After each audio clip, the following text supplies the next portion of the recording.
오늘은 쉴 만한 물가라는 제목으로 우리 하나님 말씀 함께 나누도록 하겠습니다. 이 어떤 생물이나 동물에게 필수적으로 필요한 게 뭐냐 하나만 꼽으라면 단연 물일 겁니다. 물이 없으면 황무지가 되는 것이고 생명체에게 물이 없다면 곧 죽음을 의미하는 것입니다. 이 성경의 배경이 되는 이스라엘 지역은 물을 구하기가 쉽지 않은 나라입니다. 사실 쉽지 않은 정도가 아니라 물을 놓고 전쟁을 벌일 정도로 물 분쟁이 굉장히 심각한 지역이 바로 이스라엘의 지역입니다. 그래서 요즘도 이스라엘과 주변국들 사이에서 물 문제가 항상 이슈가 되고 있고, 특별히 이스라엘과 요르단이 붙어 있는데 이 두 나라가 평화 협정을 맺을 때 가장 중요한 현안 가운데 하나가 뭐였냐, 요르단 강으로 흘러 들어오는 물 근원을 어떻게 조절할 것인가 하는 것이 굉장히 심각한 이슈였습니다. 그러니까 물이 분쟁의 소지가 되는 지역이 바로 중동 지역, 또 팔레스타인 지역이라 하는 것입니다. 그래서 성경에 종종 등장하는 것이 물에 관한 사건들이나 비유들인데, 이스라엘에서 손님들에게 간혹 발 씻을 물을 이렇게 가져오는 것을 볼 수 있는데 아주 굉장히 극진한 대접을 하는 겁니다. 그러니까 물이 귀한 나라인데 그 물로 발을 씻는다 하는 것은 극진한 대접 중에 가장 극진한 대접을 하는 것이고, 그래서 아브라함 같은 경우에 자기를 찾아온 손님들에게 발 씻을 물을 제공하는 것을 볼 수 있고, 또 우리 예수님도 물을 가져다가 제자들의 발을 씻겨 주셨는데, 이 씻기는 것도 중요한 행위지만 사실 물을 제공했다 하는 그 행위 자체가 굉장히 귀한 것을 내준 것이라 하는 것을 우리에게 보여주는 겁니다. 그래서 우리 주님이 작은 소자에게 물 한 그릇이라도 주는 사람은 자기가 받을 상을 잃지 않을 것이다, 이런 말씀을 하셨는데, 이게 우리나라 생각하면 안 됩니다. 이 중동 지역은 그냥 물을 한 그릇 주는 정도가 아니라 이게 상을 받을 만큼의 가치가 있는 것이라 하는 것이 물의 값어치이기 때문에 우리나라 같지 않은 것입니다. 이스라엘에는 강이 많지는 않은데 특별히 이제 와디라는 게 존재를 합니다. 이 와디가 뭐냐면 평소에는 굉장히 메마른 골짜기인데 그 골짜기로 여행객들이 이렇게 길을 다니고 또 통로로 사용하기도 하는 길이 그 골짜기 길입니다. 그런데 비가 오면 이스라엘은 석회질이 많기 때문에 이 물이 막 흘러 내려오게 되어 있는데, 그게 그 골짜기 사이로 몰리면서 아주 큰 강을 순식간에 만드는 곳이 있는데 그게 바로 와디입니다. 그러니까 비만 오면 땅으로 스며드는 양보다 흘러내리는 양이 더 많아서 갑자기 여러분 올해 그 비 많이 올 때 여기 물 엄청 많았잖아요. 그런 것처럼 골짜기가 형성이 되는 겁니다. 그걸 이제 와디라고 부릅니다. 이 갑자기 불어난 이 급류에 휩쓸려서 그 안에서 캠핑하다가 영문도 모르고 캠핑하다가 그냥 휩쓸려가는 관광객들이 굉장히 많고, 이 사막 지형의 골짜기를 걸어갈 때는 와디에서 걸어갈 때는 항상 주의하라는 말이 있을 정도로 갑자기 물이 쏟아져 내리기 때문에 이 와디에서는 항상 목숨을 잃지 않도록 주의를 기울여야 됩니다.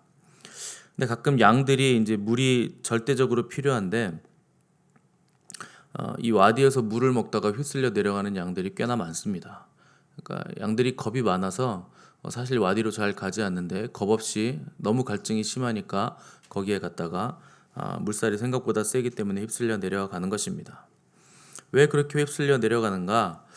양에게 물은 절대적이기 때문에 그렇습니다. 양이 인간과 굉장히 흡사한 게 많다는 것을 우리가 계속 살피고 있는데, 인간의 몸의 70%가 물인데 양도 몸의 70%가 물입니다.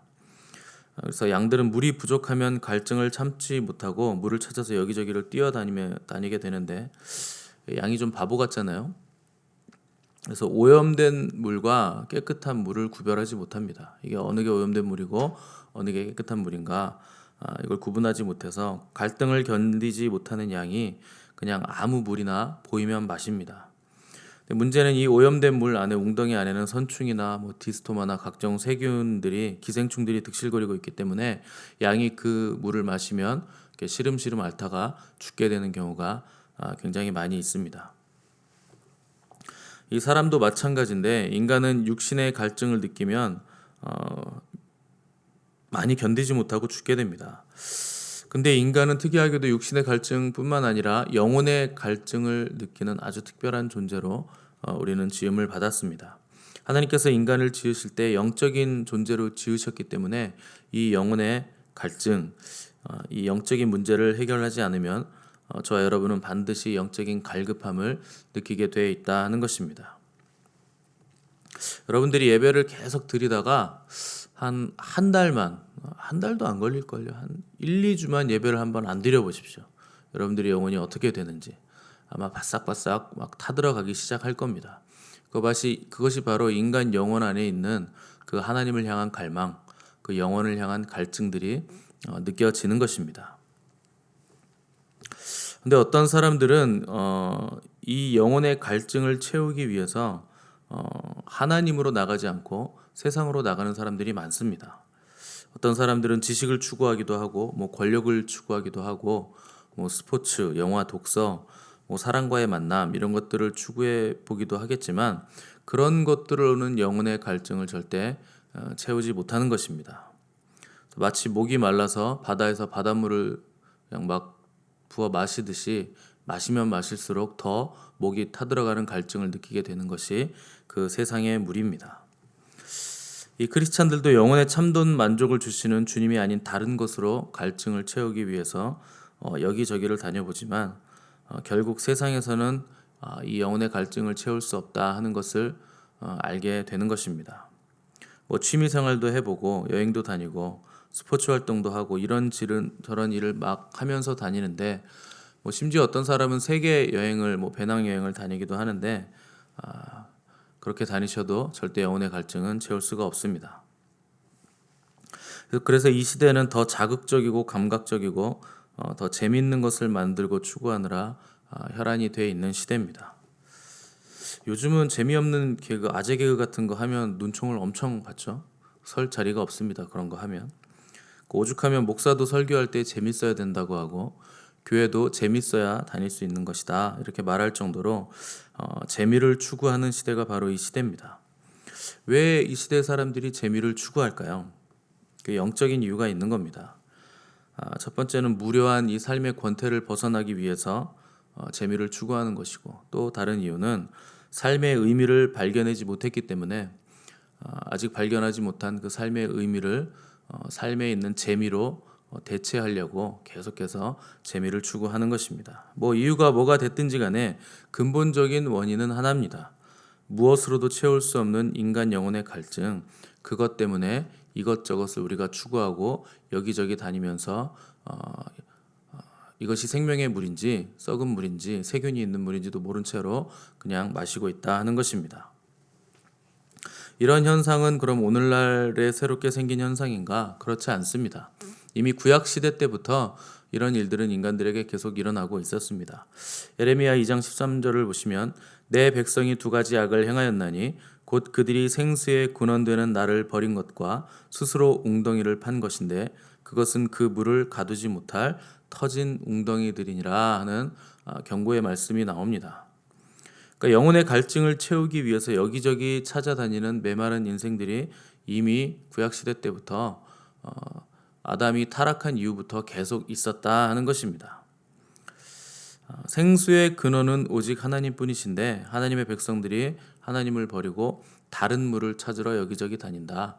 그것은 세상으로 나갔다는 뜻이기도 하지만 특별히 구약시대 때 얘기하는 것은 하나님을 섬기는 것이 아니라 여러 다른 우상들을 찾아서 그 우상들을 섬기면서 터진 웅덩이를 만들었다 하는 뜻입니다.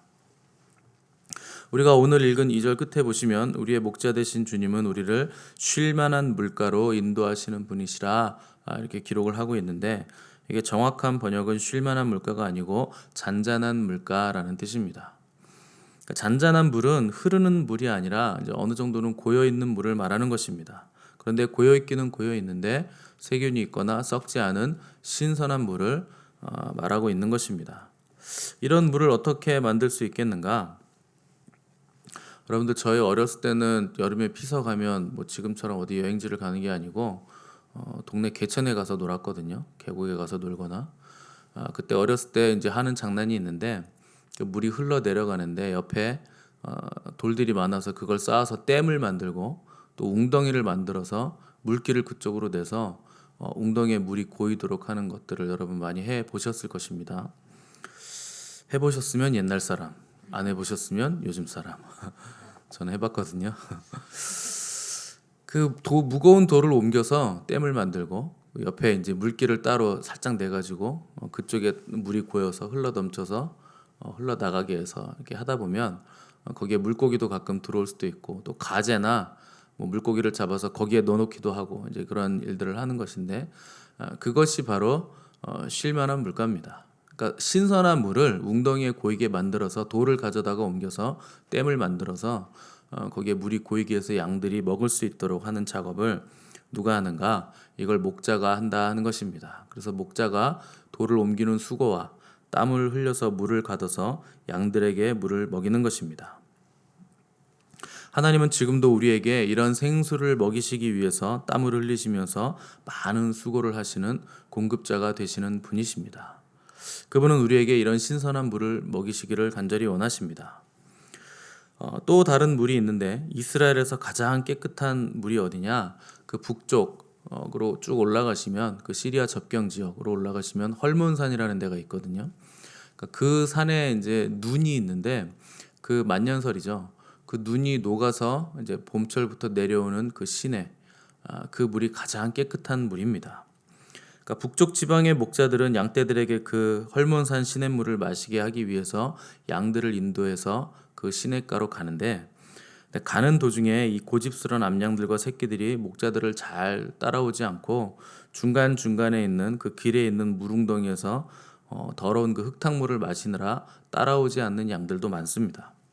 근데 그 물은 원래 더러운 물이기도 하지만 앞에 양들이 지나가면서 다 밟은 물이고, 또 똥과 오줌을 쌓아놓은 물이기 때문에 불결한 웅덩이인데도 이 고집스런 양들은 그게 죽은 물인지 살아있는 물인지를 분간하지 못하기 때문에 그 물을 마시느라 양들을 따라오지 않는다 하는 것입니다. 어떤 것이 생수이고 어떤 것이 썩은 물인지 죽은 물인지를 양들은 모릅니다. 저와 여러분들은 모른다 하는 것입니다. 오직 목자 되신 우리 주님만 어떤 것이 생수인가 이것을 정확하게 아시는 분이십니다. 그러니까 생수와 썩은 물을 결정하는 것은 우리가 아니라 우리 주님이십니다. 주님이 마시라고 하는 그 물을 마셔야 건강하고 온전한 상태를 유지할 수 있는 것이지, 내가 먹고 싶은 것, 내가 마시고 싶은 것을 내 맘대로 마시고 다니면 분명히 탈이 나게 돼 있다 하는 것입니다. 사마리아 여인은 남편이 5이 있었고 지금 있는 남편도 네 남편이 아니라 하는 말을 주님께로부터 들었습니다. 그러니까 이 여인은 6명의 남편을 거친 셈입니다. 왜 이 여인에게 남편이 그렇게 많았을까요? 뭐 능력이 있어서요? 돈이 많아서 그랬을까요? 갈증이 많았기 때문입니다. 영적인 갈증이 많았기 때문에 이 남자하고도 살아보고 저 남자하고도 살아보고 여러 남자를 거쳤지만 그 영적인 목마름을 여전히 채울 수가 없었다 하는 것입니다.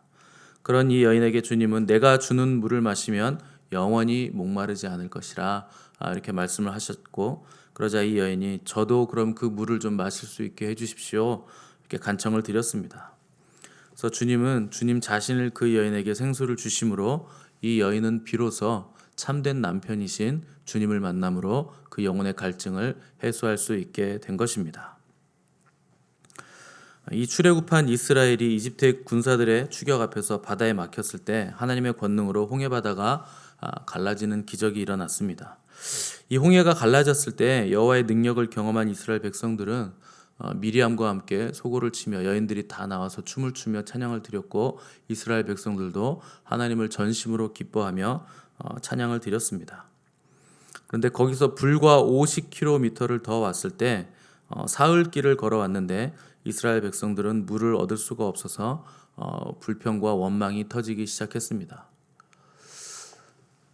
여러분, 홍해 바다가 갈라진 지 딱 3일 지났는데 원망이 터진 겁니다. 그러다가 다행히도 몸과 마음을 쉬어갈 수 있는 오아시스를 발견했는데, 이 땡볕의 광야를 3일 동안 헤매다 찾은 물이었으니 얼마나 반가웠을지 충분히 상상할 수는 있습니다. 그런데 완전한 땡볕이 아니고 구름 기둥이 같이 있었기 때문에, 하나님께서 같이 있었기 때문에 그렇게 덥지는 않았을 겁니다. 그런데 3일 동안 물을 제대로 먹지 못했으니까 분명히 목은 말랐을 것이고, 아마 이 오아시스를 발견했으니까 굉장히 기뻤을 겁니다. 그런데 애석하게도 그 오아시스의 물은 먹을 수 없는 물이었습니다. 그 물이 썼기 때문에 그 물을 먹을 수 없는 물이었고, 그래서 그 지역의 이름이 마라, 쓰다 하는 지역이 바로 그 지역이었습니다. 3일 동안 갈증에 시달리다 겨우 찾은 물이었는데 먹을 수 없는 쓴 물이었으니까 갈증에 허덕이더니 백성들이 얼마나 화가 났겠습니까? 그러니까 이때 백성들은 모세와 아론에게 원망과 불평을 쏟아내기 시작했는데, 참고 있던 그 불평과 불만이 터진 것이었기 때문에 분노의 감정까지 모세와 아론에게 다 쏟아내게 된 것입니다. 이때 하나님은 그들이 모세와 아론에게 원망하고 불평한 것이 아니라 나에게 분노하고 원망하고 불평한 것이다 하는 진단을 내리시게 됐습니다. 왜 우리가 하나님께 원망하고 불평을 쏟아내는가? 당장 육체의 갈증을 해결해 주지 않기 때문에 우리가 원망하고 불평을 쏟아낸다 하는 것입니다. 하나님의 팔이 짧아서도 아니고 하나님의 사랑이 사라져서도 아닙니다. 그냥 내 욕구, 내 욕심, 내 육신의 원함과 맞지 않기 때문에 우리가 불평하고 원망을 쏟아내는 것입니다. 이때 모세가 하나님께 부르짖었더니 하나님께서 한 나무를 지시하셔서 그 나뭇가지를 던져라 이렇게 말씀을 하셨고, 그 나무를 던지니까 그 마라에 쓴 물이 단물로 바뀌게 됐습니다. 왜 하필 나무를 던졌을까요? 돌을 던질 수도 있고 모세 지팡이로 담글 수도 있고 여러 가지 방법이 있는데, 그 나무는 뭔가 예수 그리스도를 상징하는 나무입니다. 그 십자가를 상징하는 나무이고 목자의 지팡이를 또한 상징하는 나무이기도 한 것입니다. 누가 우리에게 인생의 쓴 물을 단물로 바꾸어 주시는가? 목자 대신 우리 예수 그리스도, 그분이 인생의 쓴 물을 단물로 바꿔 주실 수 있는 유일한 분이시다 하는 것입니다. 그래서 요한복음에서 예수님은 누구든지 목마르거든 내게로 와서 마셔라. 나를 믿는 자는 성경의 이름과 같이 그 배에서 생수의 강이 흘러나리라 이렇게 선포를 하신 것입니다. 배에서 생수의 강이 흘러난다 하는 것은 우리에게 주실 성령을 말씀하시는 것이라 이렇게 요한복음은 뒤에서 해석을 해놓고 있습니다. 우리가 물을 마신다 하는 것은 하나님의 말씀을 받아들인다 하는 뜻입니다.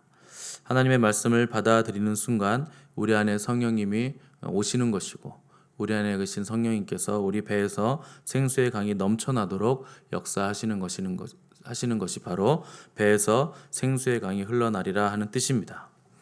그렇게 되면 그때부터 우리의 삶은 완전히 다른 삶이 되는 것입니다. 미워하던 사람을 사랑하게 되고, 또 기쁨이 넘쳐나게 되고, 왠지 예수 그리스도를 전하게 싶고 전하게 되고, 또 한 주 동안 주일이 오기만, 예배 시간이 다가오기만 기다리게 되고, 또 하나님을 찬양하고 예배드리는 것이 너무나 기쁘고 감사한 일이 되는 것입니다.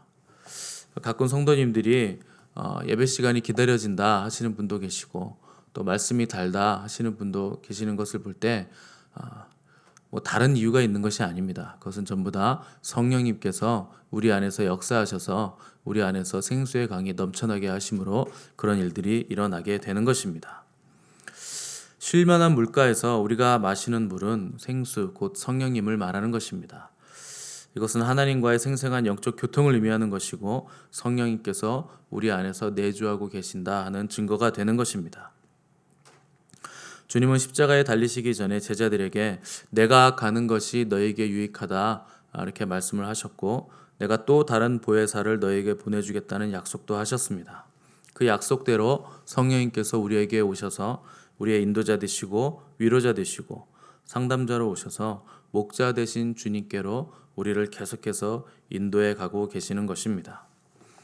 우리는 성령님의 임재로 영혼을 만족하게 하는 기쁨을 발견하게 된 것이고, 또 참된 양식이요 참된 음료의 공급자이신 예수님과 한 몸으로 연합할 수 있게 된 것이고, 그분과 계속해서 동행할 수 있게 된 것입니다. 그러므로 여러분, 세상에 마실 물들을 찾느라 시간을 허비하지 마시고 세상의 물을 마시지 마시고 주님을 마시시기 바랍니다. 오직 그분을 먹고 마시고 누리는 자들만이 참된 만족을 얻을 것이고 영혼의 갈증을 해결받을 수가 있을 것입니다. 이 세상의 썩은 우물, 세상의 그 터진 웅덩이로는 절대 우리 영혼의 갈증을 풀 수가 없는 것입니다. 이 정도 오셨으면, 이 정도 사셨으면 이미 여러분들은 그걸 다 아실 겁니다. 세상의 그 어떤 것으로도 영혼의 갈증은 풀 수가 없는 것이구나.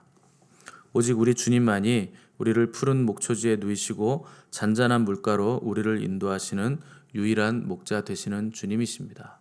여러분, 그분으로 충만을 누리시고 그분으로 즐거움을 누리시는 저와 여러분들의 삶이 되시기를 바랍니다. 우리 1절과 2절을 다시 한번 읽고 기도하겠습니다. 시작. 여호와는 나의 목자시니 내게 부족함이 없으리로다. 그가 나를 푸른 풀밭에 누이시며 쉴만한 물가로 인도하시는도다. 우리 다시 한번 읽으실 때는 내 개를 내 가로 바꾸셔서 옛날 개역성경 버전으로 한번 읽어보겠습니다. 시작. 여호와는 나의 목자시니 내가 부족함이 없으리로다. 그가 나를 푸른 풀밭에 누이시며 쉴만한 물가로 인도하시는도다. 아멘. 우리 함께 기도하겠습니다.